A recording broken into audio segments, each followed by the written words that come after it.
Yo, what's going on, my people? So I'm doing a quick tips video on how to parachute and the best way of doing it.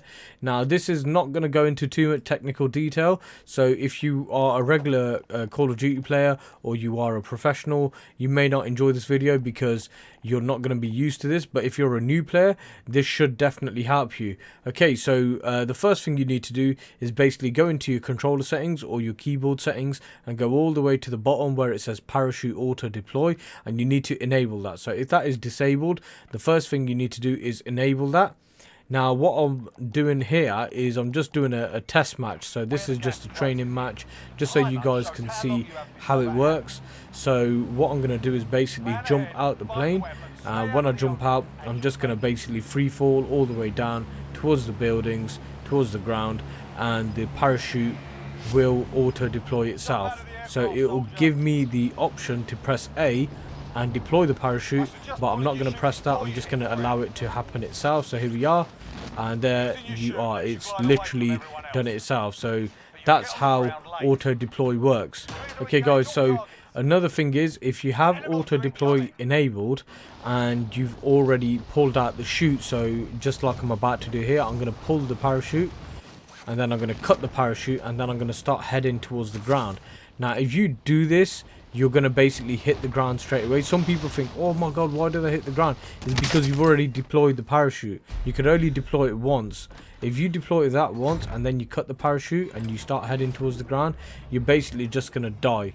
Okay, so here's another scenario. So if I'm coming from this direction, so the bottom right of the map, and I want to go to the bottom left, I won't go all the way to the left, but say if I want to go roundabouts there, all I need to do is just jump out, pull my parachute, and basically float towards it.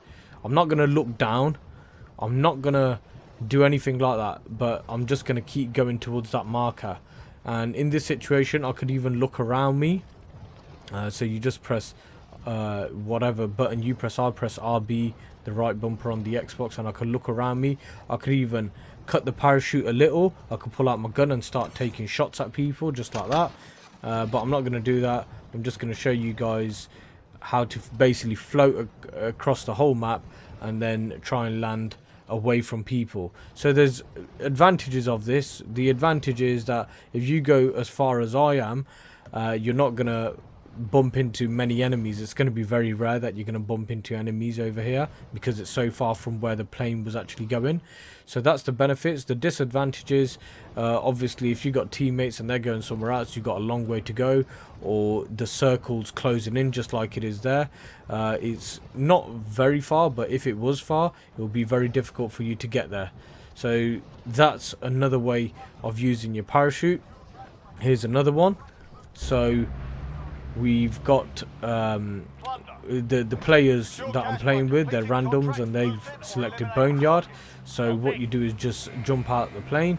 What you do is you start heading towards there at an angle, so it gains a bit of speed, and then as you gain a bit of speed you pull your parachute out, so you deploy it, and then you could cut the parachute just like this, and then you deploy it again, and it's just gaining a bit of momentum, you know, it gains a bit of speed. So this is one of the kind of quickest ways of landing and using your parachute.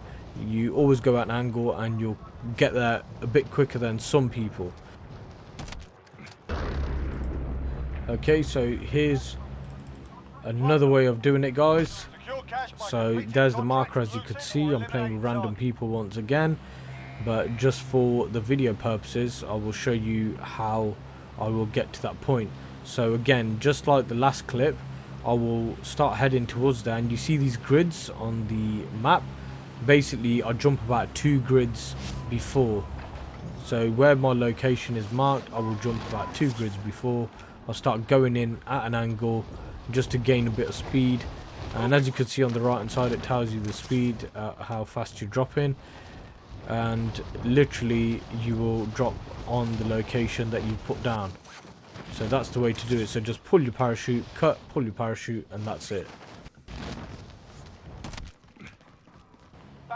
Okay, and this is the last one. So this is one of the most easiest ways of doing it. So all you need to do is basically jump out the plane, pull out your parachute, so deploy your parachute and press B to let go, or whatever button you guys press. and basically cut the parachute and just free fall down. So aim downwards, look all the way down, and basically start flying all the way down just like that. That is it. And then obviously before you hit the ground, just deploy your parachute once again, because remember the auto deploy won't work because you've already pulled out your parachute. But that's it, guys. Okay, and last but not least is this one, guys. So what I'm going to do is basically jump out of the plane, and all I'm going to do is just pull my parachute, and I'm just going to stay floating in the sky. Now you can stay floating in the sky for at least 3 or 4 minutes. This video is about 3.5 minutes I do it for. I've never really tested it to see how long you could actually stay in the sky, but I'm just doing it for your purposes, and I've sped up the video just so I don't bore you guys with a video of me just floating in the sky. So that's it. So literally the advantage of this is you can mark enemies, you can show your teammates where they are while you're in the sky, but the disadvantage is that you could actually get sniped out the sky. So if someone's good with a snipe, they could just pop your head and that's it. You could just drop dead straight away. As you can see the legs there, I'll just pull the analog stick back, which slows down the movement of actually landing. If you don't pull it back, then the legs will just stay dangling, and basically he will travel faster. So that's the location that I've marked. That's how far you can actually travel, but I'm not going to travel there. You can see I can actually get there, but there's enemies here, so I'm just going to drop here and take them out if I can. But yeah, guys, that's it. That's the end of the video. Please like and subscribe, and I'll check you guys out later. Peace.